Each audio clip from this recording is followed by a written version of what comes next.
हमसे बात करेगा। हम पीड़ित हैं, यहाँ पर हम आंदोलन करने के लिए आए हैं। हम लोग, हमारे देवेंद्र महतो जी आंदोलन कर रहे हैं। लेकिन आप जब तक आपकी जो डिमांड है वो पूरी नहीं होती, आप ऐसे ही डटे रहेंगे? बिल्कुल डटे रहेंगे। इतना सरकार को शर्म होना चाहिए भैया। ऐसा नहीं है कि आप बताइए कि 14वीं जेपीएससी का रिजल्ट आया, इतने अनियमितता पाए गए, पैसे पकड़े गए, एडमिट कार्ड पकड़ा गए, क्या कर रहा है सरकार? कहाँ चुप है? इसका नाम है झाड़ फूक सेटिंग सर्विस कमीशन।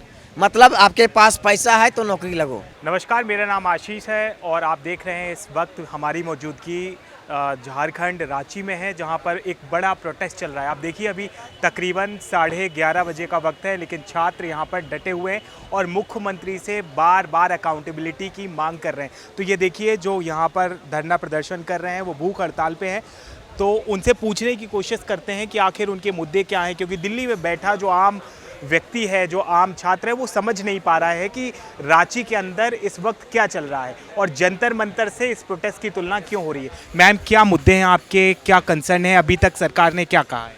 देखिए, हम लोग का मुद्दा ये है कि जब पीएससी जैसे सीजीएल जैसे एग्ज़ामों में जो धांधलियाँ हुई है उनको रद्द करने का है। हाँ, रद्द करने का है। और सरकार को ये पता है कि इस सारे एग्ज़ाम में धांधलियाँ हुई है, लेकिन सरकार ये नहीं कि वो उसको रद्द करे, या फिर अगर उनके कर्मचारियों को भी मतलब हटाना चाहिए कि लग रहा है कि अब वो नहीं संभाल पा रहे, वो लोग गलत है तो उनको हटाइए ना। आप क्यों उनको बार बार आपको रखना है? आप देख सकते हैं कल यहाँ पे आए हुए थे सीएम जी हेमंत सोरेन और उनका पिताजी दिसोम गुरु शिबू सोरेन जी का कल फर्स्ट पुण्यतिथि था। यहाँ बगल में आए हुए थे मोराबादी में उनका आवास में, और यहाँ जो बच्चे अपने आवाज़ों को और जो मांगे हैं उनकी गुहार कर रहे थे, लेकिन उनके कानों तक ये नहीं पहुँचा। उनका अंदर का जो आत्मा है वो भी नहीं जगा कि हमारे झारखंड के जो बच्चे हैं, युवाओं हैं, वो अपने हक और अधिकार के लिए लड़ रहे हैं। तो क्यों ना हम उससे एक बार जाए, बात करें, उन लोगों की मांगे क्या है उसको सुने। इतना सरकार को शर्म होना चाहिए भैया। ऐसा नहीं है कि हम लोग किसी का अधिकार नहीं, हम लोग का ये अधिकार है, हम लोग अपना अधिकार मांग रहे हैं ना। हेमंत सोरेन कह रहे हैं कि मैं हनुमान जी तो हूँ नहीं कि सीना फाड़ के दिखा दूंगा। हमारी सरकार प्रतिबद्ध है, हम जो है छात्रों के लिए काम कर रहे हैं। उन्होंने तमाम जो फैक्ट्स रखे उस पे आप मतलब कितना आपको एतबार है? जी, क्वेश्चन और एक। उन्होंने बोला कि मैं हनुमान जी तो हूँ नहीं कि हम सीना फाड़ के दिखा देंगे, बट हम छात्रों के लिए काम कर रहे हैं, प्रतिबद्ध है, और दोषी जो होंगे वो बख्शे नहीं जाएंगे। दोषी तो यहाँ पे है, पकड़ाए गए हैं, वो लोग को भी तो अभी तक सजा नहीं हुआ।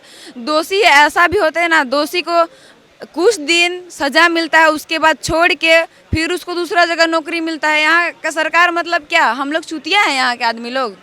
झारखंड के जो युवा हैं उनको गुमराह कर दिया जाता है, और जो बाहर के बच्चे हैं, बाहर यूपी बिहार सब यहाँ झारखंड में आके जॉब करेंगे, लेकिन झारखंड के युवाओं को एक भी रोज़गार नहीं मिला आज तक।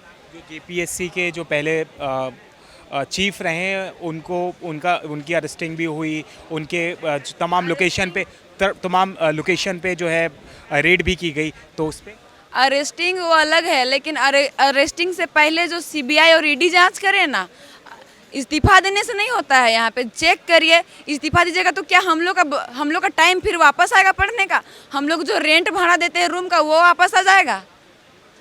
तो आपकी मतलब मुख्यतः जो मांगे हैं क्या है सरकार से, और जो आपका विधानसभा की तरफ आपका मार्च है वो कब है, ये सब बताइए। देखिए, ये मार्च तो कंफर्म नहीं है, अभी हम नहीं बता सकते, लेकिन हम लोग 6 तारीख को रखे थे। अब यहाँ के जो स्टूडेंट है वो एक डेज बताएंगे कौन सा दिन में जाना है। और हम लोग का मांग यही है कि जेपीएससी जैसे सीजीएल में जितना सारा धांधलियाँ हुई है, इस एग्ज़ाम को पूरी तरह से रद्द किया जाए। और इस सरकार बोल रही है ना कि सीआईडी जांच से हम लोग सहमत नहीं है। तो आप क्या चाहते हैं, सीबीआई और ईडी जांच करे, अगर ये सब नहीं हो रहा तो सीधा रद्द कर दीजिए। ईडी तो मैम जब मनी टेल कुछ आता है तब जाके देखते हैं, तो ईडी की भी एंट्री देखिए, सरकार बोली कि सीआईडी जांच हो रही है, लेकिन आप ही बोलिए कि पहला जेपीएससी दूसरा जेपीएससी में भी सीआईडी जांच हुआ था, लेकिन उसका रिपोर्ट आज तक नहीं आया है। आज 26 साल हो रहा है। तो ये कब से बैठे हुए हैं, मतलब हो गया 4 दिन होने जा रहा है इनका आज। सर आप कब तक, एक सवाल है मेरा सर, कब तक आप बैठे रहेंगे भूख हड़ताल पे?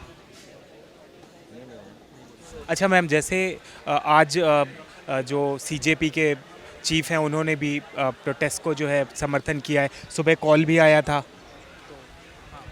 सीजेपी के जो संस्थापक हैं अभिजीत दीपके ने 3 दिन पहले हम लोगों से बात किए थे और उन्होंने नैतिक समर्थन दिए थे और बोले जो भी आवश्यकता होगी हम हर आवश्यकता आपकी समर्थन में, आपकी आवाज़ के लिए मैं मजबूती के साथ खड़ा हूँ। जब भी हमारी आवश्यकता होगी मैं रांची पहुँचूँगा, आपके आंदोलन को मजबूत करूँगा। तो उनका समर्थन हुआ। साथ ही साथ सोनम वांगचुक जी जो हमारे देवेंद्र नाथ महतो जो 4 दिनों से भूख हड़ताल पर डटे हुए हैं, और सोनम वांगचुक तो जल ग्रहण कर भी रहे थे, लेकिन देवेंद्र नाथ महतो 4 दिन से जल ग्रहण नहीं कर रहे थे। आज इनकी हालत बहुत गंभीर है। आप देखे होंगे कि डॉक्टर की टीम भी अभी आई थी।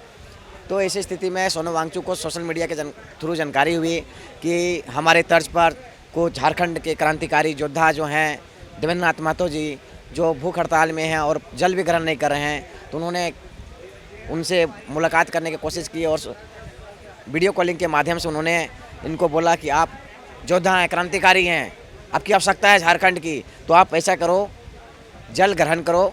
तो इन्होंने बहुत निवेदन किए, ये नहीं मान रहे थे क्योंकि बहुत ही जिद्दी इंसान है। जो भी चीज़ ठान लेते हैं वो जब तक पूरा नहीं होता है तब तक ये डटे रहते हैं। तो फिर बहुत निवेदन करने के बाद ये जल ग्रहण किए उसी समय। तब से लेकर अभी तक वो जल ग्रहण नहीं किए हैं। इनकी हालत थोड़ी गंभीर बनी हुई है। मैं सरकार से पूछना चाहता हूँ कि इतनी गंभीर मामला में आप इतना चुप क्यों हैं? जब यहाँ से मुख्यमंत्री आवास 1 किलोमीटर की दूरी में है, महामहिम राज्यपाल का जो आवास है वो आधे किलोमीटर की दूरी में है, और माननीय विधायक भी जो सत्र चल रहे हैं, सदन चल रहा है, मंत्रिमंडल का मंत्री का भी आवास यहीं पर है, फिर भी हमारी बातों को नहीं सुनी जा रही है। हम लोग आज से नहीं है वो अनिश्चितकालीन हड़ताल में, हम लोग 25 जुलाई से अनिश्चितकालीन हड़ताल में बापू वाटिका मोराबादी में रखे थे। वहाँ से फिर हम लोग डूरंट कप हो रहा था, प्रशासनिक जो थे वो परेशान हो रहे थे, तो हम लोग की संख्या बढ़ती जा रही थी लगातार। तो फिर हम लोगों ने वहाँ से जयपाल सिंह स्टेडियम लाए। फिर उसी दिन 29 जुलाई 2026 को फिर हम लोगों ने संविधान मार्च किया, जिसमें 10,000 छात्र छात्राएं लगभग आए थे और मजबूती के साथ अपनी मांगों को लेकर हम लोग डटे हुए हैं। मैं कहना चाहता हूं कि सरकार, अगर आप जेपीएससी का परीक्षा कैसे करा रहे हैं, किसको बैठाए हुए हैं? पहली चीज़ है कि यहाँ पर जेपीएससी पहली जेपीएससी के मामला 14वीं जेपीएससी के मामला नहीं है। कहने को तो 14वीं है, लेकिन ये 9वीं जेपीएससी है। सुनने में आया राहुल गांधी ने भी बात की है मुख्यमंत्री से। कौन किससे बात कर रहा है हमको मतलब नहीं है। हमसे बात करेगा, हम पीड़ित हैं, यहाँ पर हम आंदोलन करने के लिए आए हैं। हम लोग, हमारे देवेंद्र नाथ महतो जी आंदोलन कर रहे हैं, वो मुख्यमंत्री से बात कर रहा है, सेक्रेटरी से बात कर रहा है, एसडीओ से बात कर रहा है, हमको उससे लेना देना नहीं है। छात्र यहाँ पीड़ित है। आप बताइए कि 14वीं जेपीएससी का रिजल्ट आया, इतने अनियमितता पाए गए, पैसे पकड़े गए, एडमिट कार्ड पकड़ा गए, क्या कर रहा है सरकार? कहाँ चुप है? ईडी का भी इन्फोर्समेंट डिपार्टमेंट यहाँ पर आना चाहिए। ये कहाँ पर पैसे कितना पड़ गया? हजारीबाग में कोचिंग संस्थान में, बाकी विभिन्न जो पेपर माफिया है उसके पास पैसे पकड़े गए, एडमिट कार्ड पकड़े गए। तो यहाँ तो ईडी का तो एंट्री होना चाहिए था, सीबीआई जांच होना चाहिए। सीआईडी जांच कर रही है, सीआईडी जांच क्या करके करेगी बताइए? तो जांच तो करेगी, 10 साल में रिपोर्ट सौंपेगी, तो क्या करेंगे हम? आज हम 33 साल के, कल 43 साल के हो जाएंगे। आज हमारा जो शिक्षा ग्रहण करने की जो एबिलिटी है वो कल वही रहेगी क्या? कल हम 43 साल में उम्र में हम फॉर्म नहीं भर पाएंगे। सच्चाई यही है कि जब दूसरी, पहली, तीसरी जेपीएससी का सभी का सीबीआई जांच चल रही है। आज 20 साल के दौरान आज उसकी जांच चलते आ रही है, रिपोर्ट सौंपते जा रहा है। अभी तक सिर्फ एक व्यक्ति का सिर्फ गिरफ्तारी हुआ और वो जेल गए। अच्छा सर, जो है आप विधानसभा की तरफ मार्च करने वाले हैं, अभी कोई डेट फिक्स हुई है? डेट जो है हम लोग समन्वय बना रहे हैं कि 10 तारीख को हम लोग जो है यहाँ से विधानसभा का मार्च करते हुए जाएंगे, पैदल मार्च करते हुए अपनी मांगों को लेकर। सरकार हमारी बातों को सुनेगी। सरकार ने गलती की है, सरकार के विभाग, जेपीएससी हो चाहे जेएसएससी हो। हम कहना चाहते हैं कि जेपीएससी को तो मैं पहले ही बोल दिया था कि जेपीएससी जो है, पहली जेपीएससी से ही कैंसर की बीमारी पकड़ी हुई है। तो क्या आप इस्तीफा भी चाहते हैं किसी? हमारी जब मांगे जो अगर वो नहीं पूरा कर पाते हैं तो माननीय मुख्यमंत्री जी के पास एक ही चीज़, आप इस्तीफा दे दिए स्वेच्छा से। इससे अच्छा क्या है भाई? क्यों रहोगे सरकार में जब आप जनता की बात को नहीं सुन सकते? जनता के द्वारा चुनी हुई सरकार जनता के लिए नहीं काम कर सकती तो किसके लिए काम करेगी? बताइए आप, हम लोग क्या करेंगे बताइए। आज खुले आसमान में बरसात में हम लोग इतने भींग भांग के और मच्छर हम लोग अभी काट रहा है। सोचिए वैसे स्थिति में है, हम लोग डटे हुए हैं। हम लोग किसान के पुत्र हैं। अभी सोचिए कि सावन का महीना है, हम लोग घर में धान ऊन रोपने का सीजन होता है। धान आप लोग तब धान रोपने छोड़कर हम लोग जो है अपने हक और अधिकार की लड़ाई लड़ रहे हैं। ये झारखंड के इतिहास में पहली बार देवेंद्रनाथ महतो के नेतृत्व में आपको ये देखने को मिल रहा है कि हजारों की संख्या में छात्र एकजुट हो चुके हैं अपनी मांगों हक अधिकार के लिए। जेपीएससी के माध्यम से जेएसएससी, मैं कहना चाहता हूं कि जेपीएससी एक भ्रष्ट आयोग है। जेपीएससी का फुल फॉर्म होता है झारखंड पब्लिक सर्विस कमीशन। इसका नाम हम लोग बदल दिए हैं, इसका नाम है झाड़ फूक सेटिंग सर्विस कमीशन। मतलब आपके पास पैसा है तो नौकरी लगो। मैं जेपीएससी के चेयरमैन, जेपीएससी के जो सदस्य हैं, मैं कहना चाहता हूं कि आप जेपीएससी ऑफिस के बाहर एक रेट लिस्ट जारी कर दीजिए। आप इतना छुपा छुपी के क्यों नौकरियां बेचते हो भाई? खुल्लम खुल्ला बेचो। जिस प्रकार से आप मॉल में जाइएगा तो मॉल में एक रेट रहता है कि पेपे का जींस लीजिएगा, मुफ्ती का जींस लीजिएगा, और डिफरेंट ब्रांड के आप कपड़े लेते हैं तो डिफरेंट ब्रांड के उसके प्राइस लिस्ट होते हैं। प्राइस लिस्ट जारी कर दो, जिसके पास पैसे हैं डायरेक्ट नौकरी ले लेंगे। हम लोग भी जान जाएंगे भैया पैसा से नौकरी ले लिया है। झूठ का हम लोग को लगता है कि हम लोग परीक्षा दे रहे हैं, मेहनत कर रहे हैं, हम लोग लगता है कि हम लोग फेलुअर हैं। हम लोग फेलुअर नहीं हैं। झारखंड में नौकरियां पेपर लीक नहीं होते हैं, नौकरियां बेचे जाते हैं। अमीर माँ बाप के नालायक बच्चे एक रात में 2 रात में खरीद लेते हैं, और हम लोग सपना देखते रहते हैं कि डीएसपी बनेंगे, बीडीओ बनेंगे, शिक्षक बनेंगे, एएसओ बनेंगे, बीएसओ बनेंगे। लेकिन जैसे मैं ये समझना चाहता हूँ, इस जो प्रोटेस्ट का जो हंगर स्ट्राइक शुरू की है महतो साहब ने, तो इसका ट्रिगर पॉइंट क्या था? मतलब आपने कब ये शुरू किया कि ये करना है? देखिए, पहली बात है कि 2 जुलाई 2026 को परिणाम जारी किए गए थे रात के 12:30 बजे, लेकिन ऐसे माना जाए तो 3 जुलाई हो जाएगा। झारखंड के इतिहास में पहली बार ऐसा परिणाम जारी किया गया जेपीएससी के द्वारा, जिसमें बिना कट ऑफ का जारी किया गया, साथ ही साथ बिना सदस्यों के हस्ताक्षर का जारी किया गया। साथ ही साथ जब 103 पदों के लिए जब जेपीएससी की बहाली थी, तो आप देख पाइएगा कि उसमें 103 पदों के लिए होता है जो एसओपी होता है जेपीएससी मेंस का, कि उसमें 15 गुना रिजल्ट होना चाहिए। 103 का अगर 15 गुना करते हैं तो 1545 होता है। रिजल्ट आया 2203, और 2203 में 418 जो है हरियाणा और यूपी के लोगों का अभ्यर्थियों का चयन हुआ। हम लोग को शंका पहले से था, क्योंकि जब 19 अप्रैल को परीक्षा का आयोजन किया गया था, उस समय हम लोगों ने जब एग्ज़ाम देने गया था तो ना ब्रीफिंग किए गए थे, ना बायोमेट्रिक किए गए थे, ना ठीक से चेकिंग किए गए थे।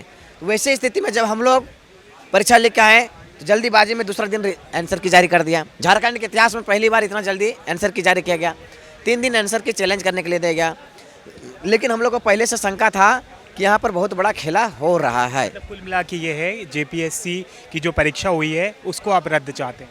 भाई सिर्फ जेपीएससी का रद्द नहीं करना चाहता हूँ, आप जानोगे तो अचंभित हो जाओगे। कैमरा घुमाइए, पहले वहाँ दिखाइए।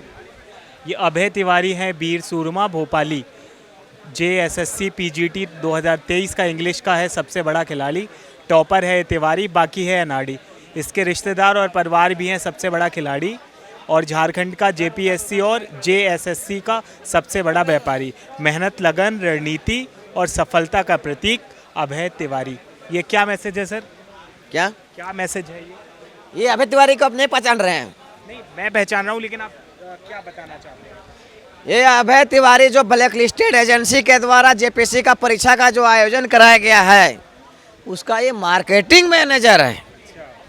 और ये सिर्फ जेपीएससी ही नहीं, ये जेएसएससी के पीजीटी एग्जाम में झारखंड का फर्स्ट टॉपर इंग्लिश सब्जेक्ट का है, और एक ही विषय का नहीं है। फिर दूसरा ये जो है बीएसओ में भी निकाल लिया, जेएसएससी सीजीएल, जो झारखंड के छात्रों का ड्रीम जॉब था, उसका ये सेकेंड टॉपर है। और जेपीएससी निकाला है, बैकलॉग निकाला है, एफआरओ निकाला है, एसीएफ निकाला है। ये विभिन्न प्रकार का 12 परीक्षा का आयोजन किया गया है, निकाला है। मैं बता रहा हूं, बैटरी खत्म हो रही है सर। लास्ट दिन से पूछना है सर, ये आपका आंदोलन जो कब तक जारी रहेगा, थोड़ा सा बताना चाहिए? जब तक हमारी मांग पूरी नहीं होती है। मांग आपकी क्या क्या है? मांग ये लोग बताएंगे, ये लोग मांग बता देंगे। इन्होंने बताया, लेकिन आप जब तक आपकी जो डिमांड है वो पूरी नहीं होती, आप ऐसे ही डटे रहेंगे? बिल्कुल डटे रहेंगे। तो जैसा आप देख सकते हैं जो महतो साहब हैं वो साफ तौर पे ये कह रहे हैं कि जब तक हमारी डिमांड पूरी नहीं हो जाती हैं हम यहाँ पर हंगर स्ट्राइक करते रहेंगे। और इसके बाद छात्रों का अगला प्लान जो है विधानसभा मार्च है, घेराव है, जो उनको करना होगा शांतिपूर्ण तरीके से वो इस अपनी डिमांड के लिए वो करेंगे।